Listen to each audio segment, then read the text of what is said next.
네, 하루간 경제 뉴스를 종합하는 시간 경제운입니다. 작년 중순쯤 새마을금고의 유동성 우려가 커지면서 대규모 예금 인출 사태인 뱅크런 사태가 벌어졌습니다. 이후에 사태가 진정됐지만 여전히 재무 상황은 크게 개선되지 않은 것으로 드러났는데 관련 내용 홍 기자의 뉴스포인트에서 바로 만나보겠습니다. 지금 자리에 홍경표 기자 나와 있습니다. 안녕하십니까? 안녕하세요. 네, 새마을금고 연체율 상황이 올해 들어서 더 나빠진 것으로 확인됐다고요? 맞습니다. 작년 7월경에 새마을금고 지금 여력과 건전성에 의문이 생기면서 새마을금고에서 돈을 빼려는 사람이 급증했던 일이 있었습니다. 예. 이 뱅크런 위기가 발생한 것인데요. 이에 정부에서 범정부적 대응을 하면서 어느 정도 위기가 좀 진정이 되기는 했었습니다. 하지만 이 새마을금고의 당시 이 부실 지표로 지목이 됐었던 이 연체율이 꺾이지 않고 오히려 상승하면서 우려를 키우고 있는 상황이에요. 네. 작년에도 대출 연체율 상승에 따른 부실 우려로 새마을금고 일부 지점에서 예적금 인출이 잇따르기도 했었는데요. 이 금융당국이 올해 3월 말에 이 새마을금고의 연체율을 가집계한 결과 이 8%를 넘어선 것으로 이제 파악이 됐습니다. 네네. 이 연체율은 말 그대로 이제 빌려준 돈을 받지 못하는 것을 의미를 하는데요.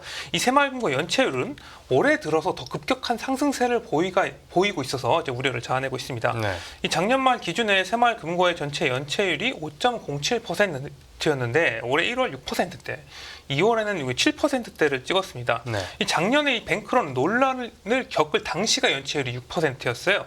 이 정부의 대책 발표 이후에 연체율이 조금 진정되는 듯 보였으나 지금 올해 3월에 집계해보니까 작년 뱅크런 사태 때 연체율보다 훨씬 높은 것이죠. 특히 새마을금고의 이제 기업대출 연체율을 보면은 이미 지금 10%를 넘어선 것으로 금융당국은 파악하고 있습니다. 네, 그렇군요. 이 새마을금고 실적도 좋지만은 못한 상황이겠죠. 네, 맞습니다. 이 고금리 기조의 제1금융권인 은행이 예대마진의 어떤 그 사상 최대 이익을 거둔 사이에 저축은행은 단기 순이익이 95%가 감소한 것으로 나타났어요. 네. 작년 새마을금고 단기 순이익이 860억 원인데 이게 2022년 1조 5천억 원 대비 이제 급감한 것입니다. 이 금리 인상에 따른 조달 비용 증가에다가 대출 연체 발생으로 인한 손실 반영 등으로 이익이 줄어든 것으로 또 분석이 되고 있고요. 대출해 준 건 연체율이 올라가고 네. 단기 순이익은 줄었고요. 네. 새마을금고 재무 상황에 경고등이 켜진 상태인데 이 연체율이 이렇게 확 올라간 이유는 뭡니까? 역시 가장 큰 이유는 부동산 프로젝트 파이낸싱 PF 때문이라고 볼 수가 있겠습니다. 예. 기업대출 연체율의 상당 부분을 부동산 PF가 차지하고 있고요. 이 금융당국은 새마을금고 대출 유형 중 하나인 관리형 토지 신탁, 이 대출이 이 연체율 급등의 주 원인이라고 주목을 하기도 했습니다. 관리형 토지 신탁이요. 예, 이 네. 관리형 토지 신탁이라는 것은 이제 주로 새마을금고와 같은 제2금융권 금융사들이 이제 부동산 개발 사업의 미래 수익과 토지를 담보로 해서 돈을 빌려주는 것을 의미를 하는데 네. 이 부동산 PF 사업 구조 중 하나고 일종의 PF 담보 대출이다, 이렇게 볼 수가 있겠습니다. 네네. 토지란 담보가 있긴 하지만 부동산 PF 사업이 난항을 겪거나 미분양이 대규모로 발생하면 이 돈의 회수가 상당히 힘들어질 수가 있고요. 새마을금고는 이 관리형 토지 신탁 방식으로만 16조 원에 달하는 대출 잔액을 보유하고 있는 것으로 파악이 됐어요. 예. 최근에 이제 부동산 PF 사업 진행이 워낙 힘들고 미분양되는 사업장이 많다 보니까 자금 회수가 안 되는 상황이고요. 네. 그래서 이제 금융당국은 이제 새마을금고 연체율이 지금 8%대를 넘어서 10%대로 오르는 게 시간 문제다, 이렇게 보고 있습니다. 금융당국에서도 지금 새마을금고 재무 상황을 인지하고 있겠죠. 네, 금감원은 이달 8일부터 약 2주간 새마을금고에 대한 현장 검사를 실시를 하는데요. 이 새마을금고 연체율 관리를 위한 부실 정리에 본격적으로 나설 예정입니다. 네네. 아울러 이 새마을금고도 자체적으로 저축은행처럼 이 경공매 활성화 방안을 추가적으로 마련을 해야 된다고 보고 이 주무부처인 행정안전부와 이제 협의 중에 있습니다. 이 새마을금고를 포함해서 많은 부동산 문제들이 프로젝트 파이낸싱 대출 부실에서 시작됐는데 이제 위기음이 점점 커지고 있는데도 이걸 정리하는 게 쉽지 않은가 봅니다. 네, 맞습니다. 문제가 있는 PF 사업장을 빨리 정리를 하고 돈도 회수해야 이 위기의 싹을 없앨 수 있을 것 같잖아요. 하지만 이 금융당국의 독려에도 새마을금고 연체율을 낮추기는 현실적으로 좀 쉽지 않은 상황이 됐습니다. 네네. 이제 금융당국의 압박에 PF 사업장 정리를 위해서 손실 반영도 많이 하긴 했는데 실제로는 이 가격 견해차로 정리 작업이 상당히 원활하지 않은 상황입니다. 이 경매나 공매에 들어갔을 때 가격의 절반 가까이 이제 다운되는 게 일반적이거든요. 네네. 그래서 일단은 팔 때 높게 부르는 게 기본이고요.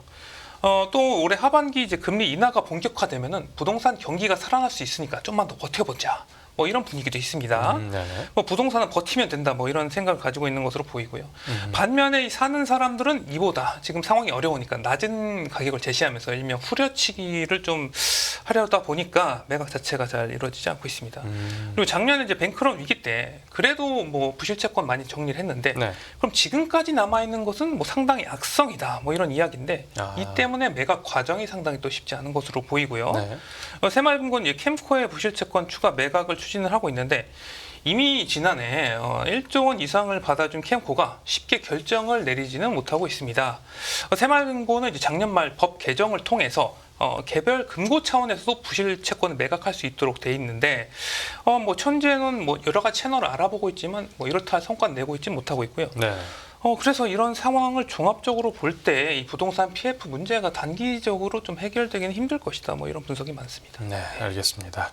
네, 첫 번째 뉴스로 부동산 시장 분위기 살펴봤고 다음 뉴스 보겠습니다. 네, 대만 강진 발생, 경제 금융시장 영향은 오늘 아침 대만에서 대규모 지진이 발생했습니다. 네, 맞습니다. 대만에서 오늘 아침 현지 시간 7시 58분, 우리나라 시간 8시 58분이죠. 규모 7이 넘는 강력한 지진이 발생을 했습니다. 네. 대만 동부의 인구 35만 명의 도시 화롄에서 남동쪽으로 이제 7km 떨어진 곳에서 발생을 했는데요. 네. 정확한 규모는 7.4 정도로 좀 추정이 되고 있습니다. 이 진앙지가 육지와 워낙 가까운 층이었기 때문에 대만 전 지역에서 이 지진을 느꼈다고 이제 알려졌고요. 대만 당국은 이 지진이 1999년 9월 21일 발생한 지진 이후에 25년 만에 가장 큰 규모다 이렇게 밝혔습니다. 네. 이로 인해서 이제 건물이 무너지고 정전이 발생을 했습니다. 지금까지 집계된 바에 따르면 이제 무너진 건물이 현재까지 이제 100여 채에 달하고요. 지금까지 4명가량이 사망하고 100여 명이 부상당한 것으로 알려졌습니다. 네. 또 앞으로 3, 4일 동안 규모 6.5에서 한 7.0 정도의 여진이 계속해서 발생할 수도 있다. 이런 분석도 나왔고요. 네, 여진도 상당한 네. 규모가 예상되네요. 이번 지진으로 이제 주변 국가들은 쓰나미, 그러니까 네. 지진 해일 경보가 발령됐다고요? 맞습니다. 대만 강진 영향으로 대만뿐만 아니라 일본 오키나와와 중국 및 필리핀 이제 해안 지역에서도 쓰나미 경보가 발령이 되기도 했는데요. 예.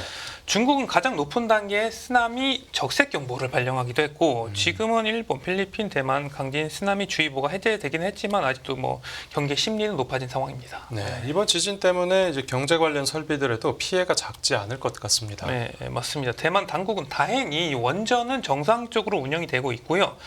정전이 발생하긴 했지만 전력망도 안정적이다 이렇게 밝히기도 했습니다. 예. 그리고 대만에서 이제 우리나라와 삼성전자와 이제 같은 위상을 가지고 있는 기업 TSMC가 이제 지진으로 대만 생산 라인 직원들에게 대피령을 내리긴 했어요. TSMC는 모든 직원이 안전하고 이제 대피했던 직원이 복귀하기 시작했다. 이렇게 밝히기도 했는데요. 예. 하지만 일시 대피령에 따른 이제 구체적인 내용을 파악 중이라고는 했습니다. 피해 상황이 어떤지에 대해서는 구체적으로 언급하지도 않았어요. 네. 또 지금 건설 현장 작업을 중단할 방침이면서 이제 추가 검사 후에 현장 작업을 재개할 방침이라고 밝혔습니다. 네. TSMC는 지금 대만 남부 가오슝 지역에 최첨단 인하도 공장을 짓고 있었거든요. 이제 올해 말 완공될 예정이었습니다. 네. 지금 현재 TSMC가 애플, 엔비디아 등의 주문을 받아서 반도체를 생산을 하고 있어서 이번 강진이 이제 세계 반도체 공급망에 미칠 영향에 업계에 관심이 쏠리고 있습니다. 또 다른 기업 피해 상황은 어떻죠? 그리고 대만 2위의 파운드리 업체 UMC는 이제 일부 공장의 가동을 멈추기도 했어요. 그러니까 직원들을 대피시키기도 했습니다. 네. 그리고 세계 최대 반도체 패키징 테스트 회사 ASE는 정상적으로 운영되고는 있다 이렇게 밝히기도 했습니다. 네네. 시장에서는 TSMC나 UMC, ASE 등 대만 반도체 기업들의 생산 시설들이 지진에 취약한 지역에 입주한 거 아니냐 이런 우려도 제기를 했고요. 반도체를 위해서는 상당히 정밀한 장비가 필요하지 않습니까? 이 때문에 단 한 번의 어떤 흔들림으로도 이 전체 가동이 중단될 수도 있어요. 이 같은 우려 때문인지 이제 TSMC나 이제 UMC 주가는 이제 장 초반 1% 이상 하락하기도 했습니다. 네, 이번 지진으로 이제 피해가 크지는 않아야 될 텐데요. 그런데 현지 반도체 회사들이 주로 타격을 입은 것 같은데 네. 경쟁사인 삼성전자에도 영향이 있겠습니까? 이 삼성전자는 이제 강진 발생 직후에 이제 경쟁사인 TSMC의 피해 상황과 반도체 업체에 이제 끼칠 영향에 대해서 이제 파악하고 있는 것으로 알려졌습니다. 예. 이 삼성전자는 TSMC에 이어서 반도체 위탁 생산, 파운드리 시장에서 2위를 달리고 있는데요. 만약에 이 TSMC의 생산 차질이 생각보다 크게 현실화될 경우에 지진 리스크로 이제 TSMC에 대한 신뢰도가 떨어질 수 있잖아요. 하지만 이 파운드리가 이 범위용 반도체 제조 업체가 아닌 만큼 이 단기적인 차질을 그친다면은 TSMC 고객들이 이탈이 크지는 않을 것이다. 이렇게 예상하는 시장 전문가들도 있었고요. 예. 그리고 이번에 지진이 대만 동부 해안 쪽에서 남동부에서 발생하지 않았습니까? 이 반도체 공장들은 대부분 이제 서부에 자리 잡고 있다는 의견도 있었습니다. 네. 내진 설계에 반영됐다 이런 분석도 있었고요. 그래서 지금 이제 TSMC나 다른 파운드리 업체들이 이제 얼마나 실제적이고 구체적으로 피해를 입었냐 이런 걸 팔로우하는 게 중요할 것 같습니다. 네네. SK 하이닉스 같은 경우는 이제 엔비디아의 주문으로 메모리 반도체를 이제 TSMC로 보내서 이제 GP에 장착하는데요. 이 지진으로 이 영향이 얼마나 있을지도 좀 지켜봐야 될 것 같고요. 네. 이 대만에 진출한 우리나라 기업들도 꽤 있을 텐데 네. 이 대만 현지 법인 상황은 어떻습니까? 지금 삼성전자하고 LG전자는 대만의 판매 법인 외에는 별다른 사업장이 없어서 당장은 뚜렷한 피해는 없는 상황이고요. 예. SK그룹도 영향이 있는 계열사는 일단 없는 것으로 파악했다고 밝혔습니다. 이제 항공업계는 대만 주요 공항이 직접적인 피해는 없어서 대만 노선은 정상적으로 운행 중이고요.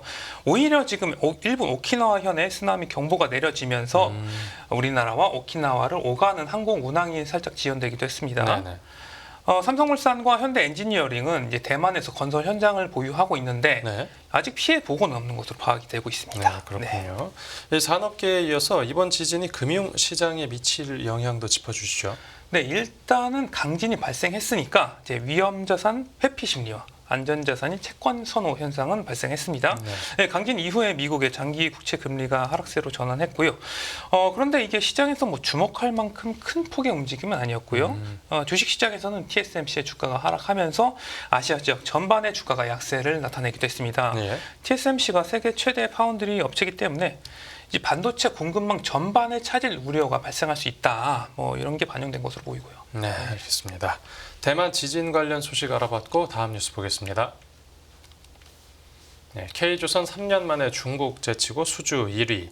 이 조선업은 반도체와 함께 우리 수출 효자 산업으로 꼽히는데요. 이 조선업이 그동안 중국과 1위 자리를 놓고 치열하게 경쟁해 왔는데 올해 드디어 중국을 제치고 정상 자리를 다시 탈환했다고 합니다. 네, 관련 내용 전해주시죠. 네, 중국은 우리나라 조선업의 최대 경쟁자라고 할 수 있죠. 최근 몇 년간은 물량 공세로 우리 조선업을 위협했죠. 원래 이제 세계 톱이었던 우리 조선업을 제치고 세계 1위 자리를 또 뺏었습니다. 네. 하지만 이번에는 우리나라가 중국을 제치고 1위 자리에 올랐습니다. 정부는 올해 1분기 우리나라의 선박 수주액이 136억 달러로 전년 동기보다 41% 증가했다고 밝혔는데요. 이제 같은 기간 중국의 수주액은 126억 달러였으니까 한 10억 달러 정도 차이가 나는 것이죠.